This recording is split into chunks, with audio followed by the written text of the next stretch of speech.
Docentes, buenas noches. Hoy mi grupo y yo vamos a presentar la formación del sistema solar. El origen y la ubicación de las nubes moleculares. El origen de las nubes moleculares es un tema complejo y no del todo comprendido en la astronomía moderna. Se agrupan en dos categorías generales: procesos a escala galáctica y procesos locales. Procesos a escalas galácticas. Son tres: inestabilidades gravitacionales globales. Involucran inestabilidades gravitacionales globales del disco galáctico, inestabilidades magneto-reguladas, inestabilidades magnético-reguladas tipo Jean-Parker y ondas de densidad espiral. Procesos locales. Los procesos locales se basan en la formación de estrellas autopropagadas o la fragmentación de superconchas. Las nubes moleculares son regiones del espacio interestelar con alta densidad y baja temperatura, compuestas principalmente de hidrógeno molecular H2, polvo fino y otras moléculas como monóxido de carbono y amoníaco. Importancia de las nubes moleculares. Estas nubes son esenciales para la formación de estrellas, ya que las regiones dentro de ellas pueden colapsar gravitacionalmente y dar origen a nuevas estrellas. Ubicación general de las nubes moleculares. Las nubes moleculares se encuentran principalmente en los brazos espirales de las galaxias, donde la densidad de la materia interestelar es mayor. También se pueden encontrar en otras regiones de la galaxia como el centro galáctico y en regiones de forma estelar activa. Nubes moleculares en la Vía Láctea. Brazo de Orión. Una región cerca al Sol donde se encuentran varias nubes moleculares grandes, como la nube de Orión y la nube de la Llama. Brazo de Sagitario. Un brazo espiral más interno de la Vía Láctea que contienen muchas nubes moleculares densas y activas en la formación de estrellas. Brazo de Perseo. Un brazo espiral más externo, con nubes moleculares más dispersas y menos masivas. Nube molecular de Tauro. La nube molecular de Tauro es una nube molecular relativamente cercana y bien estudiada, conocida por su baja tasa de formación estelar y su rica química molecular. Nubes moleculares en otras galaxias. Nubes de Magallanes, dos galaxias enanas irregulares que orbitan la Vía Láctea. Contienen nubes moleculares más pequeñas y menos masivas que las Vía Láctea. Galaxias espirales, como la galaxia de Andrómeda M31 y la galaxia de Triángulo M33, contienen nubes moleculares similares a la Vía Láctea, distribuidas a lo largo de sus brazos espirales. Galaxias con brotes estelares. Las galaxias que experimentan una alta tasa de formación estelar, como la M82 y la NGC 253, contienen nubes moleculares extremadamente densas y activas. Conclusión. Las nubes moleculares se encuentran en regiones del espacio donde la densidad de la materia interestelar es lo suficientemente alta y la temperatura lo suficientemente baja como para permitir la formación de moléculas y el colapso gravitacional que lleva a la formación de estrellas. Gracias. Hola a todos, mi nombre es Luis Felipe Valdivia Quispe. En esta oportunidad, continuando con la exposición, vamos a ver el colapso y la formación del protosol. Hace unos 4.600 millones de años, la nebulosa fue desestabilizada de alguna manera, posiblemente por la explosión de una supernova cercana, como podemos ver en la figura que es de Kepler 2021.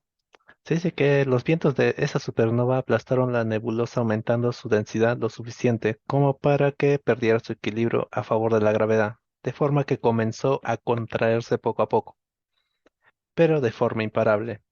Como pueden ver en la figura 11.4, ven que estaba normalmente la nebulosa, pero poco a poco se puede observar cómo es una representación de cómo se estaba empezando a contraer. Posterior a ello, ese empuje también provocó otro efecto. Comenzó a rotar muy lentamente alrededor de un eje. Ambos combinados se fueron alimentando mutuamente y cambiaron radicalmente la forma inicial. Como consecuencia de la contracción, al hacerse más pequeña la nebulosa aumentó su velocidad de rotación, según la ley de la conservación del momento angular. Siempre se ejemplifica este hecho con una persona patinando. Para aumentar la velocidad de giro, el truco es recoger los brazos y encogerse. Y como pueden ver en la figura 11, poco a poco se observa que iba, 11.5, disculpen, poco a poco iba viendo una rotación.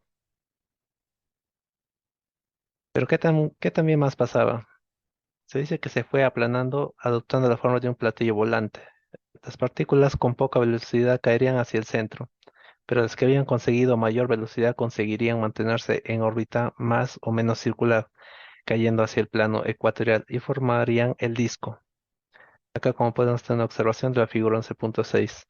Poco a poco el centro, digamos que seguía comprimiéndose y se formó una especie de platillo alrededor.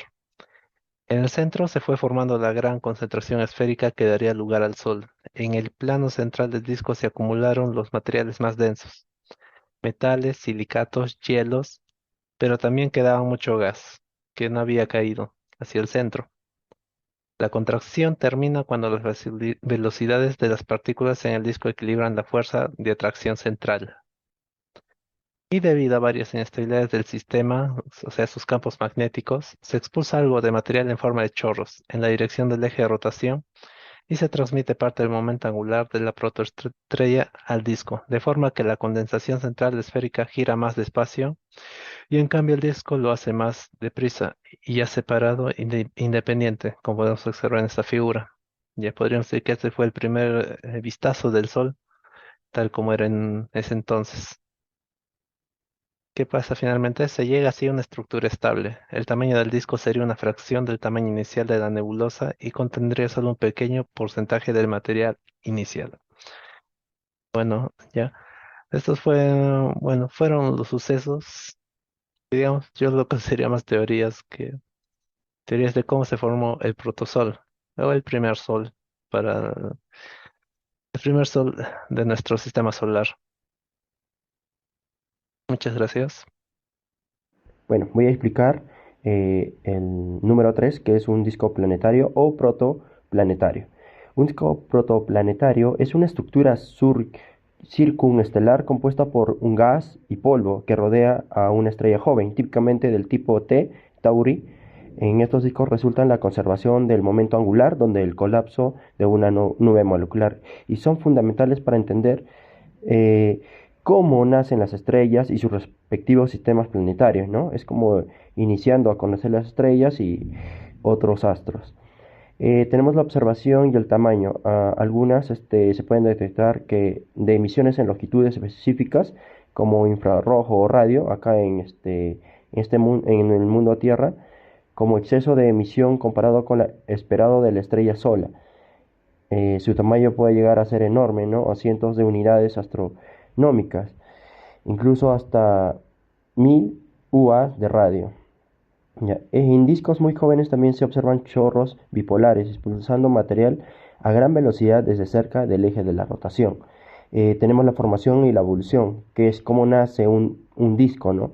Tenemos durante una formación de una estrella el material circulante que no cae directamente hacia ella, forma un disco debido a la conservación del momento angular, y después se transforma, ¿no? Del polvo en planetas, ¿no? El gas y el polvo se combinan en granos. Estos se agregan por formar planetesimales, que son cuerpos de kilómetro de diámetro, que colisionan y crean hasta formar protoplanetas y eventualmente planetas, ¿no? Las etapas del disco son protoplanetario, disco de transición y tenemos disco de escombros, ¿no? Y se hallaron recientemente algunos recientemente hallazgos, ¿no? De estrellas, cómo inician, por ejemplo el ALMA, ¿no? Se llama también Atacama Large Millimeter Submillimeter Array.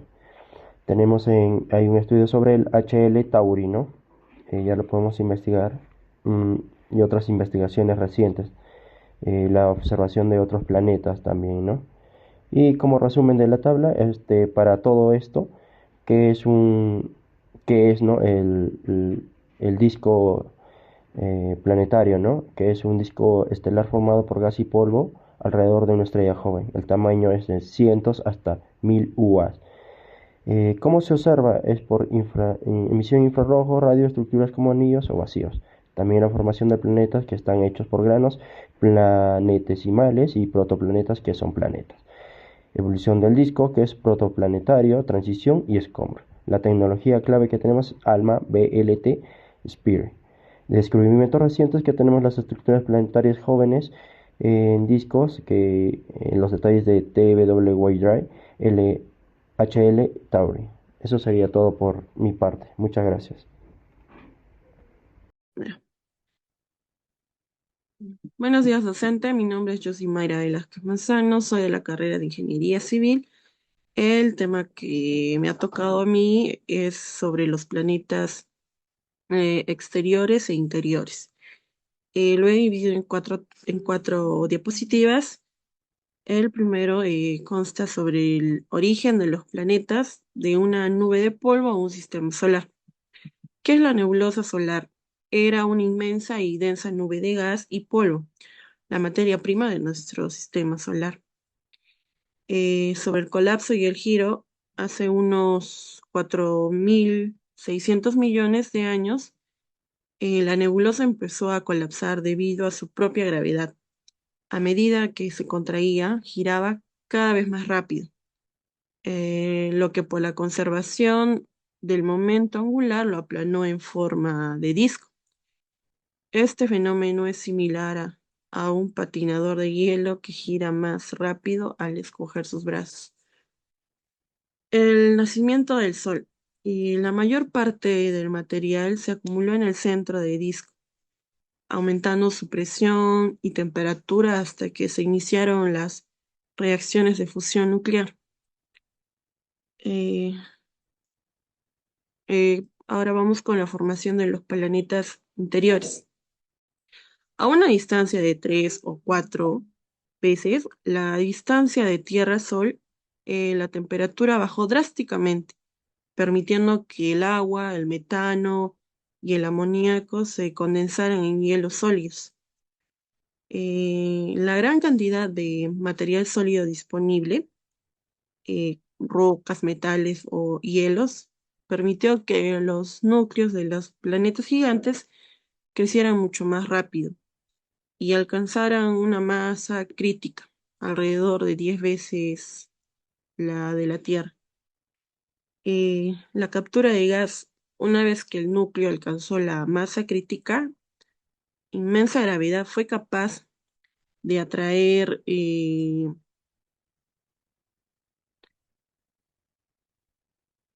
grandes cantidades de los elementos más abundantes de la nebulosa solar, el hidrógeno y el hielo. Este proceso, conocido como acreción de gas, dio lugar a los gigantes gaseosos y de hielo. Ahora, en cuanto a la formación de los planetas interiores. El factor determinante era la temperatura y la distancia del Sol, que fueron los factores claves que dictaron la composición y el tamaño de cada planeta. El resultado es una clara división: los planetas exteriores y los planetas interiores. En los planetas interiores teníamos los pequeños, densos y rocosos. En los planetas exteriores, los enormes, con una densidad baja y compuestos de gases y de hielos. Un sistema organizado. Tenían la formación de los planetas. No fue un evento aleatorio, sino un proceso organizado y lógico que explica la estructura y las características de nuestro sistema solar tal como las conocemos hoy. Lo- bueno, Tal como lo soy. Eso es todo. Procedo con la continuación de mi otro compañero. El viento solar limpiando el sistema solar. El viento solar es un flujo constante de partículas cargadas, principalmente electrones y protones, que emite el Sol hacia el espacio. Estas partículas viajan a velocidades de 300 a 800 km por hora, forma parte del ambiente espacial conocido como clima espacial. Tenemos cómo se origina. Se genera en la corona solar, la capa más externa del Sol, donde las temperaturas son tan altas que las partículas tienen suficiente energía para escapar de la gravedad solar. El campo magnético solar impulsa y guía estas partículas. Tenemos los efectos del sistema solar, que es limpieza del sistema solar y interacción con planetas. El viento solar barre el polvo, el gas y otras partículas del espacio interplanetario, especialmente en el sistema solar interior. Este proceso contribuyó a dejar limpia y la región alrededor del Sol tras la formación del sistema solar. Evita que muchas partículas del espacio profundo entren al sistema solar. En planetas con campo magnético, como la Tierra, el viento solar choca con la magnetosfera, generando fenómenos como las auroras boreales y australes. O en planetas sin protección magnética, como Marte, el viento solar arrastra lentamente su atmósfera, lo que se lleva a su pérdida a largo plazo. Tenemos lo que es protección natural, la heliosfera. El viento solar crea una burbuja alrededor del sistema llamada heliosfera, que actúa como un escudo contra la radiación cósmica proveniente del exterior. Es como una frontera protectora general por el Sol que ayuda a preservar las condiciones en los planetas. Tenemos la importancia para la vida y la exploración espacial, lo que protege la Tierra indirectamente al contribuir la heliosfera y activar el escudo magnético terrestre. Es un factor clave a considerar en una exploración espacial. Puede dañar naves, satélites y poner en riesgo a los astronautas. Tenemos las novedades, lo que es tormentas solares, explosiones intensas del Sol, las misiones como Parque Solar que provee de la NASA. Estudian el viento solar de cerca, acercándose más al Sol que cualquier otra sonda. Tenemos la conclusión. El viento solar no es solo una corriente de partículas, es una fuerza dinámica y poderosa que limpia, protege y también representa un riesgo en el espacio. Sin él, el sistema solar sería muy diferente. Buenas noches, compañeros. La exposición que a mí me tocó es la configuración final de los restos del sistema solar. El sistema solar nació hace 4.600 millones de años. Como todo sistema estelar, tiene un ciclo de vida. Nace, evoluciona y en un momento llega a su final. En esta exposición veremos qué ocurrirá cuando el Sol complete su ciclo y qué quedará de los planetas, además de cuerpos que hoy conocemos. La evolución del Sol. Actualmente el Sol es una estrella enana amarilla, estable y en equilibrio. Sin embargo, en unos 5.000 millones de años comenzará a transformarse. Se convertirá en una gigante roja, aumentando el tamaño hasta alcanzar en los planetas cercanos. Finalmente agotará su combustible y colapsará en una enana blanca, una estrella pequeña pero con una densidad enorme, que será el último vestigio de nuestro Sol. Tenemos planetas internos. Los primeros en sufrir serán Mercurio y Venus, que quedarán totalmente destruidos por la calor y la exposición solar. La Tierra tampoco podrá sobrevivir. A medida que el Sol se expanda, nuestros planetas quedarán arrasados y cualquier forma de vida desaparecerá para siempre. En caso de los planetas externos, Júpiter, Saturno, Urano y Neptuno tendrán un destino diferente. Sobrevivirán al colapso del Sol, pero sus órbitas se expanderán, alejándose aún más, y aún así seguirán girando alrededor de la enana blanca que quedará en el centro del sistema solar. Los asteroides, cometas y lunas, en cuanto a estas cometas y estos asteroides y lunas, muchos de ellos serán expulsados del sistema solar debido a los cambios gravitacionales. los restos del sistema solar. Después de todos los cambios, lo que quedará será un sistema muy distinto al que conocemos hoy. En el centro, una enana blanca y a su alrededor un disco formado por fragmentos de planetas, asteroides y polvo cósmico. Un recuerdo silencioso de lo que alguna vez fue nuestro sistema solar. Comparaciones con otros sistemas. Este final no es lo único. Los astrónomos han observado enanas blancas rodeadas, que es este destino común en las galaxias. Bueno, en esta exposición llegamos a la conclusión que el sistema solar no es eterno. El Sol pasará por transformaciones drásticas, se convertirá en una gigante roja, destruirá los planetas internos y finalmente quedará reducido en una enana blanca, rodeando los restos dispersos. Aunque este final parezca trágico, forma parte del ciclo natural del universo, donde la muerte de una estrella de paso al nacimiento de otras como ellas, la posibilidad de nuevos mundos. Gracias.